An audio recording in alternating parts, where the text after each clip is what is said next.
My name is Pam, and this is my story.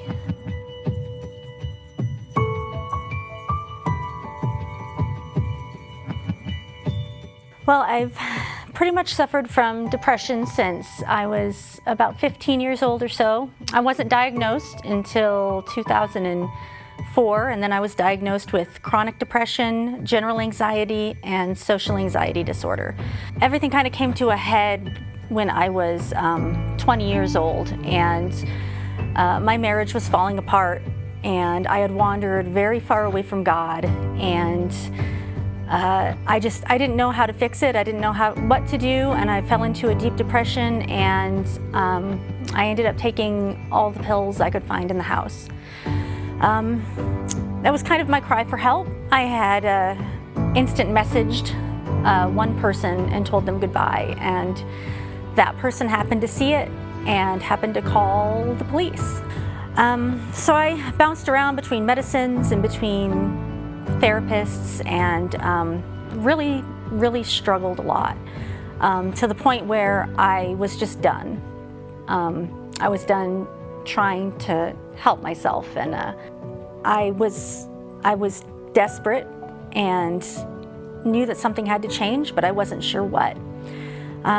We went to a really good church back in New York. We lived back there at the time, and they had a healing service.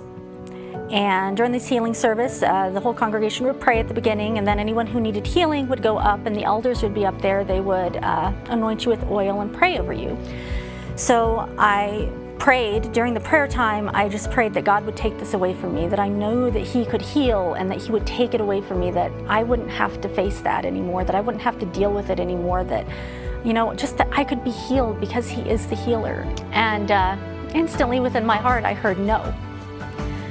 I heard, no, this is your testimony, this is your thorn. And from that moment, it changed my perspective about everything, because God chose not to heal me.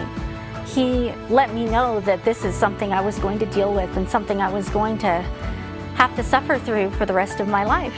And it was very hard to come to terms with that. But when I finally did, and I really, you know, it just kept ringing in my heart, this is your testimony, this is your thorn, this is the thing, you know, just like Paul had that thorn that he prayed to get rid of, and God would not take it away from him, that this was what has been given to me. So I found a really good therapist. It took some time. I found a medication that worked for me, and those things have been great. Those things have helped, but what has helped me the most has definitely been my faith. Because I know that, you know, without God, I can't do any of this. Without God, no matter what therapy, what tools I have in my toolbox, that, you know, there's always going to be that element that's missing. And once I added Him into my life, added that element of God, added Him as a tool to my toolbox, knowing that I have God, knowing that at any moment I can stop and pray and know that He hears me, and know that the Spirit will strengthen me, that, you know, that's my testimony, that, you know, I went from being afraid to leave the house by myself to, you know, I'm a retail manager now, working full-time, and I'm able to do that because of God. You know, Paul talks about how, in that same passage where he talks about his thorn, he talks about how that he will boast all the more about his weaknesses. And that's what I've seen my life become. I've been able to help people because God has allowed me to go through this and continue to go through this, and I can help other people, I can encourage other people, and my life is a testimony. And, you know, my depression, my anxiety, it is a weakness, but through that weakness, God, you know, has worked. He has worked in my life, and, you know, just me being able to go to the grocery store by myself, for me in my life, that's a miracle. And just knowing that He is there for me, and, you know, we don't have to be afraid of whatever may come. You know, God is always willing to give me that sense of calm, that sense of, okay, I'm going to be there with you. And, you know, you don't have to do this alone. When those thoughts start coming into my head that, you know, no one loves me, no one likes me, that, you know, everybody's just putting up with me, and I can hear that voice because I have the Holy Spirit in me saying, I love you, I like you.